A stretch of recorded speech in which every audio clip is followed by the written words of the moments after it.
కోపమే తన శత్రువు, తన శాంతమే తనకు రక్ష దయ చుట్టంబో.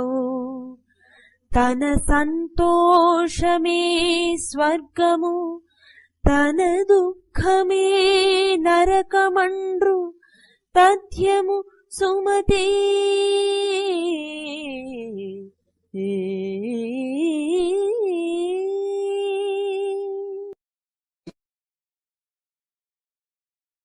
మంచి జీవితానికి ఏ లక్షణాలు అవసరమో ఇక్కడ చెప్తున్నారు చూడండి.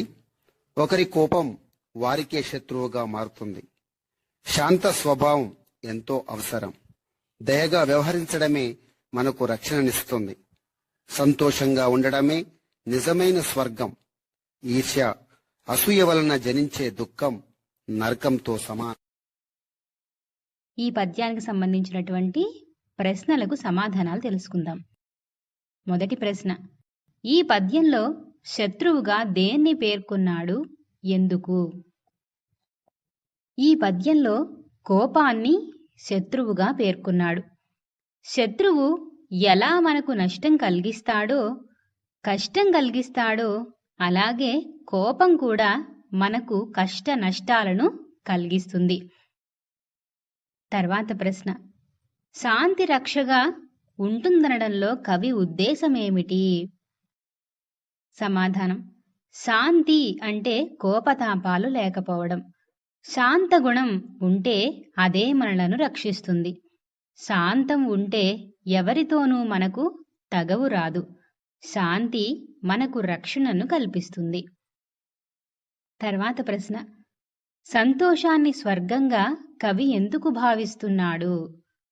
సమాధానం, స్వర్గం అంటే దేవతల లోకం. స్వర్గలోకంలో ఉండేవారికి దుఃఖాలు ఉండవు, సంతోషమే ఉంటుంది. కాబట్టి మన సంతోషమే మనకు స్వర్గం వంటిదని కవి చెప్పాడు. తర్వాత ప్రశ్న, కోపం వల్ల కలిగే అనర్థాలను గురించిన సంఘటనలు మీకేమైనా తెలుసా? చెప్పండి. సమాధానం, కోపం వస్తే అనర్థాలు కలుగుతాయి. ఒక రోజున మా పక్కింటి వారు తమ వీధిని అంతా తుడిచి ఆ తుక్కును మా ఇంటి ముందు పోశారు. నేను వారిపై కోపపడి తిట్టాను. వాళ్ళు నన్ను కొట్టబోయారు. మా అమ్మగారు ఎలాగో సర్ది చెప్పారు. అదేవిధంగా ఇంకొకసారి నేను సైకిల్ మీద వెడుతూ ఒకరోజు కాలు జారి పక్కవారి బండి కింద పడ్డాను. నాకు దెబ్బలు తగిలాయి. పక్కవారు నన్ను పట్టించుకోలేదు. నేను కోపంతో తగువుకు వెళ్ళాను. చివరకు ఒకరిపై ఒకరు పోలీస్ కేసు పెట్టుకున్నాం. మాకు వైద్యానికి, కేసులకు చాలా ఖర్చయింది. కాబట్టి కోపం వల్ల చాలా అనర్థాలు కలుగుతాయి.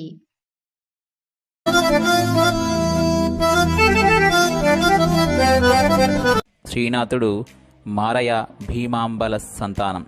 కొండవీడును పరిపాలించిన పెదకోమటి వేమారెడ్డి ఆస్థాన విద్యాధికారిగా నియమించబడ్డాడు. ప్రౌఢదేవరాయల ఆస్థానంలో గౌడ డిండిమభట్టును ఓడించి కనకాభిషేకాన్ని పొంది కవి సార్వభౌమ బిరుదును పొందాడు. చిన్నారి పొన్నారి చిరుత కూకటినాడే మరుత్తరాట్ చరిత్రను రచించాడు. కాశీఖండం రచించాడు. కాశీఖండం ఆయహపిండం అనే నానుడి ఉంది. రచనలు: మరుత్తరాట్ చరిత్ర, దీనికి మూలం మార్కండేయ పురాణం, శాలివాహన సప్తశతి. పండితారాధ్య చరిత్ర ద్విపద రచన. కాశీఖండం వీరభద్రారెడ్డికి అంకితమిచ్చాడు. శృంగార నైషధం తెలుగు పంచమహాకావ్యాల్లో ఒకటి.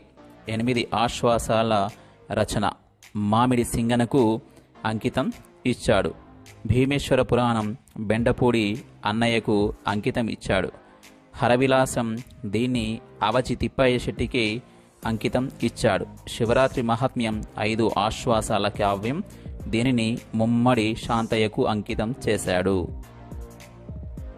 పల్నాటి వీర చరిత్ర, నందనందన చరిత్ర మొదలైనవి శ్రీనాథుని రచనలు. శ్రీనాథుడు సీసపద్యాలకు ప్రసిద్ధి. భిక్ష అనే పాఠ్యాంశం శ్రీనాథుడు రచించిన కాశీఖండం కావ్యంలోని సప్తమాశ్వాసం నుండి గ్రహించబడింది. ఒకరోజు కాశీ విశ్వనాథునికి వ్యాసుని పరీక్షించాలన్న సంకల్పం కలిగింది. ఆ సందర్భంగా జరిగిన సంఘటనలే ఈ పాఠ్యాంశ నేపథ్యం. ఎవరికైనా కోపం ఎంత అనర్థదాయకమో తెలపడమే ఈ పాఠ్యాంశ ఉద్దేశం. ఉన్న ఊరు కన్న తల్లి ఒక్క రూపున్న రీతి అన్ని మారువేషంలో పార్వతీదేవి వ్యాసుని మందలించింది. కోపగించుకోవద్దు అని వ్యాసుడు తన 10,000 మంది శిష్యులతో కాశీనగరంలో భిక్షాటన చేశాడు.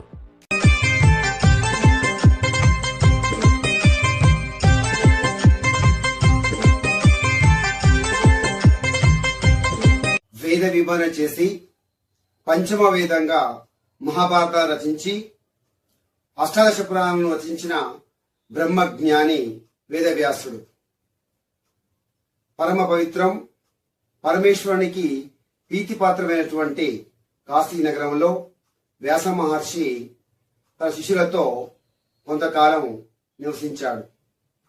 బ్రహ్మి ముహూర్తంలో నిద్రలేచి ప్రాతార్మధ్యాయనిక విధులను పూర్తి గావించి శిష్యులతో కాశీ నగరంలో భిక్షాటన చేసేవాడు.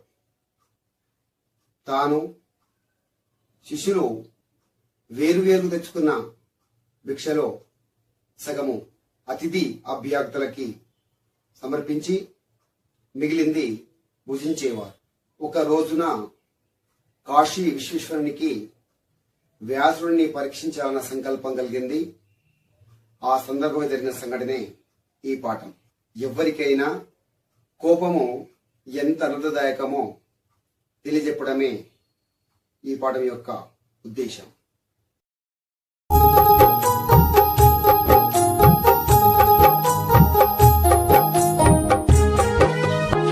సమస్త విద్యలకు గురుడైన వ్యాస మహర్షి శిష్యులతో కూడి పట్టపగలు మండుటెండలో కాశీనగరంలోని బ్రాహ్మణ వీధిలో భిక్ష కోసం ఇల్లిల్లు తిరగసాగాడు. ఒక ఇల్లాలు వండుతున్నాం అన్నది, మరొక స్త్రీ మళ్ళీ రండి అన్నది, ఇంకొక ఆమె ఈరోజు వ్రతం అని చెబుతుంది, వేరొక ఆమె అసలు తలుపులే తెరవడం లేదు. కాశీనగరంలోని గృహిణులు అన్నపూర్ణ భవానికి ప్రియమైన చెలులుగా పేరుగాంచారు. వాళ్ళు భిక్షార్థమై వచ్చిన వారికి వాకిట్లో ఆవు పేడతో చక్కగా అలికి 4 అంచులు కలిసేటట్లు ముగ్గు పెట్టి వచ్చిన అతిథిని దాని మధ్యలో నిలబెట్టి కాళ్లకు చేతులకు నీళ్ళిచ్చి పువ్వులతో గంధంతో వారిని అర్చించి శుభ్రంగా కడిగిన బంగారు పళ్ళెంలో అన్నం పెట్టి మీద నెయ్యి బీకరించి పండ్లు, పరమాన్నం, పిండి వంటలు చేర్చి భక్తి విశ్వాసాలు ఉట్టిపడుతుండగా కంకణాలు, గాజులు పరస్పరము వరుసుకుంటుండగా తమ అందమైన చేతులతో భిక్షులకు భిక్ష సమర్పిస్తారు. అటువంటి పుణ్యశీలున్న ఈ నేలలో ఒక్కరైనా భిక్ష సమర్పించడం లేదంటే ఆశ్చర్యంగా ఉన్నది. ఈరోజు ఉదయమే లేచి ఏ పాపిష్టివాని ముఖం చూశానో అనుకున్నాడు వ్యాసుడు. సరే, ఇక భిక్షాటనం మాని ఈ రోజుకు ఉపవాసమే చేస్తాం. సూర్యుడు అస్తమిస్తున్నాడు. రేపైనా మనకు ఈ బ్రాహ్మణ వాటికలో ఉపవాసాంత భోజనానికి సరిపడ భిక్ష దొరకకపోదు అని వ్యాసుడు శిష్యులతో ఆ రాత్రి మఠంలో గడిపి మరునాడు యథావిధిగా మధ్యాహ్న సమయానికి శిష్యులు తాను వేరువేరుగా విప్రవాటికలో భిక్షాటనము చేయసాగారు. కాని మొదటి రోజులాగానే విశ్వనాథుని మాయ వల్ల ఏ ఇల్లాలు భిక్ష పెట్టలేదు.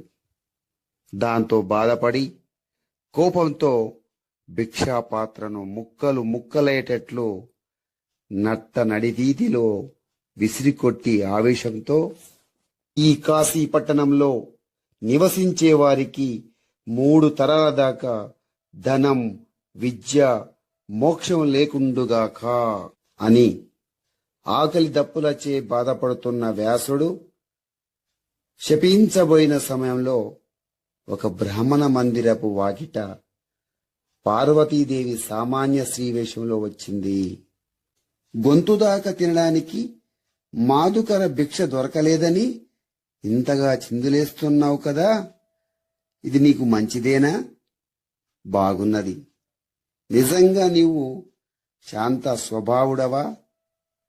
పిడికెడు వరిగింజలతో కాలం వెళ్లబుచ్చేవారు, శాకాహారంతో దుంపలతో సరిపెట్టుకునేవాళ్లు, రోళ్ల వద్ద చెదిరిపడ్డ బియ్యం ఏరుకొని జీవనం సాగించే మునులు నీకంటే తెలివి తక్కువ వాళ్ళా? ఓ మునిశ్రేష్ఠ, ఉన్న ఊరు కన్నదరితో సమానం అనే నీతి నీకు తెలియదా? అంతకంటే విశేషించి శివుని అర్ధాంగలక్ష్మి అయిన ఈ కాశీనగరం మీద నీవింత కోపం చూపించడం తగునా అని మందలించింది పార్వతీదేవి. కేవలం భిక్ష దొరకలేదనే నేపంతో బాధపడి నీలాంటి ఉత్తముడు విశిష్టమైన కాశీనగరాన్ని శపించాలనుకుంటాడా? చాలా ఆకలితో ఉన్నావు కాబట్టి ఈ సమయంలో నిన్ను ఎక్కువగా బాధ పెట్టడము మా వంటి గృహిణులకు మంచిది కాదు. మా ఇంటికి భోజనానికి రా, తిని కూర్చున్న తర్వాత నీతో కొన్ని మాటలు మాట్లాడతా అన్న ఆ మహాసాధ్యుని చూసి వ్యాసుడిట్లా అన్నాడు. తల్లి, సూర్యుడు అస్తమిస్తున్నాడు. నేనే కాదు, నాతో పాటు ఎంతో మంది శిష్యులు ఉన్నారు. శిష్యులతో కలిసి భుజించాలనే నా వ్రతం విడిచిపెట్టి మీ ఇంట నేనొక్కడినే భుజించలేను. ఈరోజు నిన్నటికి మరునాడే కదా, అంటే నిన్నటిలాగే ఈరోజు కూడా ఉపవాసం తప్పదని అంటారు అని వేదవ్యాసుడు పలుకగా కొంచెం నవ్వి పద్మముఖి అయిన ఆ ఇల్లాలు, సరేలే మునీంద్ర, విశ్వనాథుని దయ వల్ల ఎంతమంది అతిథులు వచ్చినా కామధేనువు వలె కోరిన పదార్థాలన్నీ అనంతగా నేను ఏర్పాటు చేయగలను. నీ శిష్యగణాన్ని తీసుకుని వెంటనే రా అన్నది. అనగా సరే మహాప్రసాదం అని వేదవ్యాసుడు శిష్యులను తీసుకొని గంగానదికి వెళ్లి స్నాన ఆచమనాదులు పూర్తి గావించుకొని రాగా వారి గొడుగు ఆకారంలోని బొడిపలి ఉన్న పావుకోళ్లు గిలకలు మోగుతుండగా చంద్రముఖి అయిన ఆ ఇల్లాలు వాళ్లకు ఎదురు వెళ్లి ఆహ్వానించింది. శిష్యులతో వ్యాసుడు భోజనశాలలో కూర్చున్నాడు. అప్పుడు ఆమె వడ్డన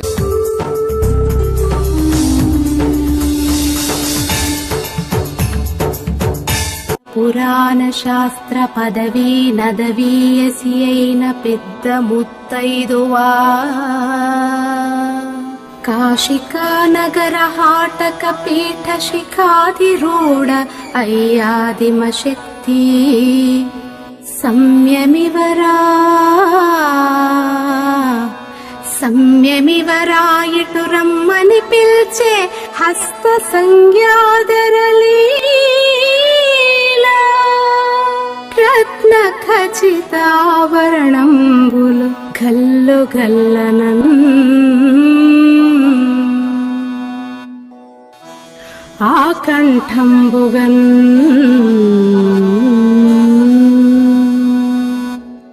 ఆకంఠంబుగన్ ఎప్పుడు మాధుకర భిక్షాన్నంబు భక్షింపగా లేకున్నన్ కడు నంగలార్చెదవు వేలే లెస్స శాంతుండవే నీకంటెన్మతిహీనులే కటకట నీవార ముష్టింపచుల్ శాకాహారులు కంద భోజులు శిలోంచ చక్రముల్ తపసు